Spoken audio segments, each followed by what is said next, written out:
Well, there's only one place to start, and that's the transfer window, which is hotting up. Thomas Sheff, as you can see, joins me here to bring us the very latest. Right, Aston Villa, one in, one out. What can you tell us? Yeah, you just mentioned in your headlines there, Rob, that the Saudi Arabian side, Al Ittihad, have agreed a deal in principle with Aston Villa worth £50 million for their winger Moussa Diaby. Only joined from Bayer Leverkusen last summer, spent one season at Aston Villa.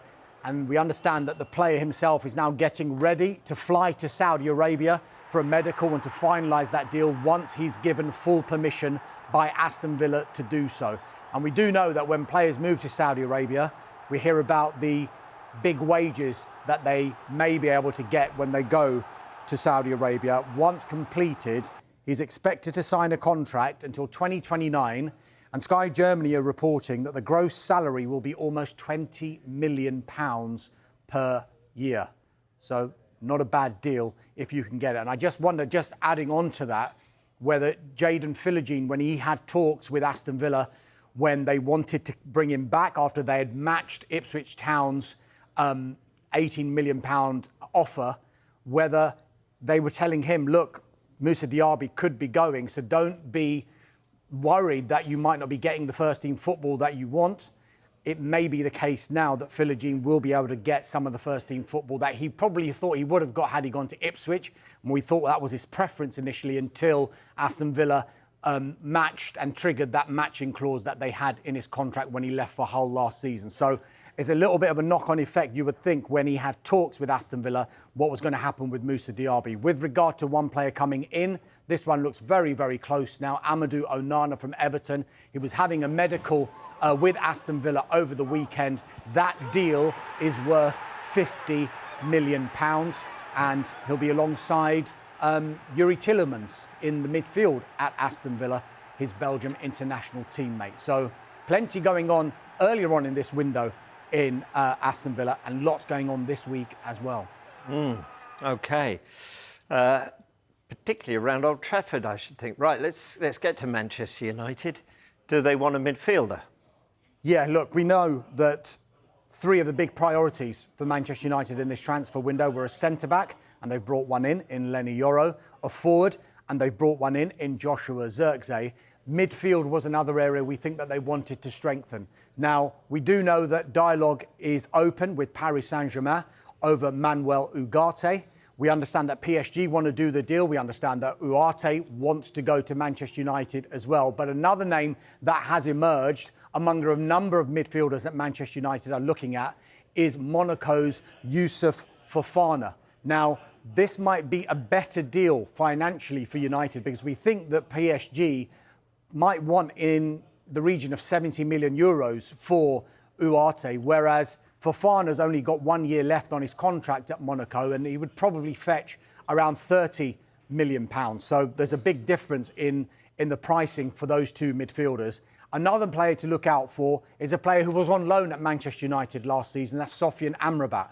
Now, if you had told and asked Manchester United fans probably 6 weeks before the season ended, would Manchester United trigger the option in the deal that they had with Fiorentina last summer, whereby he was an initial loan and a €20 million option fee, United fans would probably have thought it's probably not going to happen because he wasn't really featuring that much for United in their first team. But the last 6 weeks, he did feature for Erik ten Hag. He started the FA Cup final. And it's our understanding that while United don't want to meet the €20 million option price, they are still in discussions with Fiorentina over maybe lowering that fee because they still do have an interest in Sofian Amrabat. But it's an illustration of what United are trying to do in this transfer window, not just focusing on one target.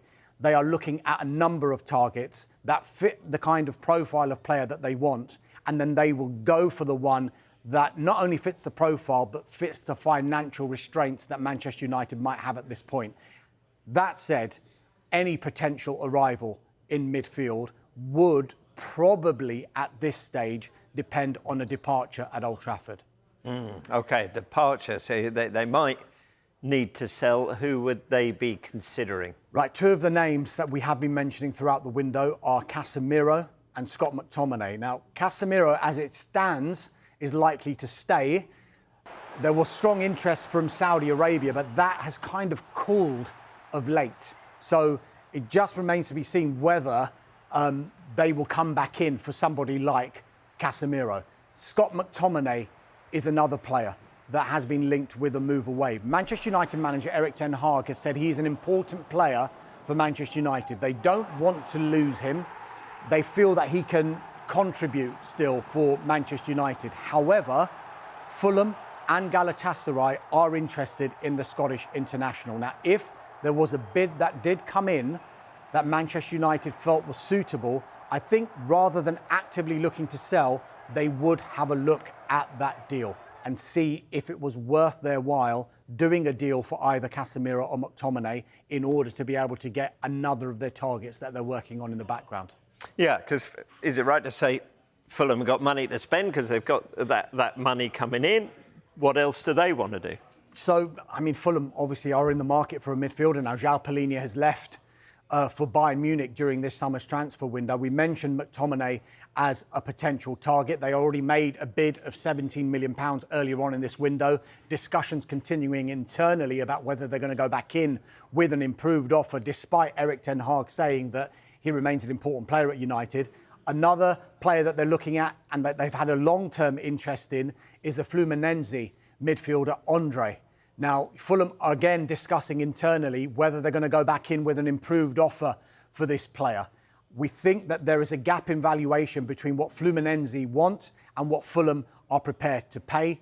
Another player that Fulham are looking at that we have been reporting on Sky Sports News is Emile Smith-Rowe. Now, they have made a bid which has been rejected by Arsenal. There's every expectation that Fulham will go back in with an improved offer for Emile Smith-Rowe. He might not be the only outgoing at Arsenal, might he? Tell us what the talk is. During the summer transfer window, especially with these big clubs when they go on pre-season tours, we always look at what the squad makeup is when they go on this tour. Now, Emile Smith-Rowe, Reiss Nelson and Eddie Nketiah have all gone to the United States of America with Arsenal. They're all part of that squad. We do know that Emile Smith-Rowe is a subject of interest from Fulham and Crystal Palace. Bids rejected by Arsenal from both of those clubs. Reiss Nelson, there was interest in him from West Ham United, and we've been saying throughout this window he wants to assess all of his options because his primary motivation, rather like Emile Smith-Rowe, is first-team football. And then there's a case of Eddie Nketiah. He's only recently signed a new long-term contract at Arsenal, but his game time has been really limited at the Emirates, not only because he's got players like Gabriel Jesus in front of him, but he's seen the formation change slightly at Arsenal. Mikel Arteta has decided to play the likes of Leandro Trossard and Kai Havertz in that false nine. We do understand that Marseille are very keen on Eddie Nketiah. We're just waiting to see whether the talks that they're having with Arsenal will culminate in a formal bid. And once that happens, then we might see something with Eddie Nketiah accelerate. But at the moment, all three of those players, as I mentioned, are with Arsenal in the United States on their pre-season tour. OK, one player isn't with Arsenal, but they want to be, is Calafiore. What's the latest on their pursuit of him? Yeah, so this one looks close now. Arsenal are finalising a deal with Bologna. We think that the deal is worth around €50 million.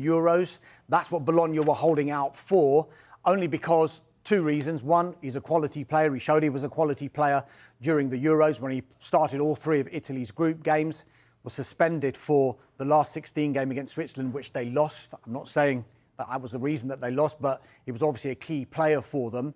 So on that side of it, everything looks good. And the personal terms aren't expected to be a problem. Calafiore desperately wants to go to Arsenal. And that's been illustrated by, went a bit quiet in the last couple of weeks. We were reporting quite strongly about Calafiore and Arsenal earlier on in the month.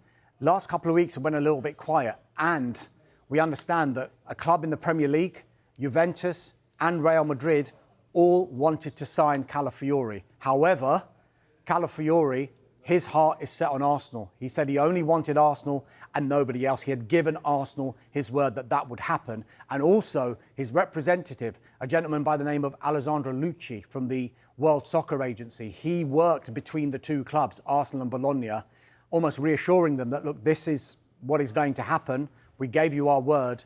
He wants to come to Arsenal. This deal hopefully will eventually happen. And I'm sure if it can happen sooner rather than later, then it can't be ruled out that at some stage during the pre-season tour of the US, Calafiori could, you never know, make his way out there.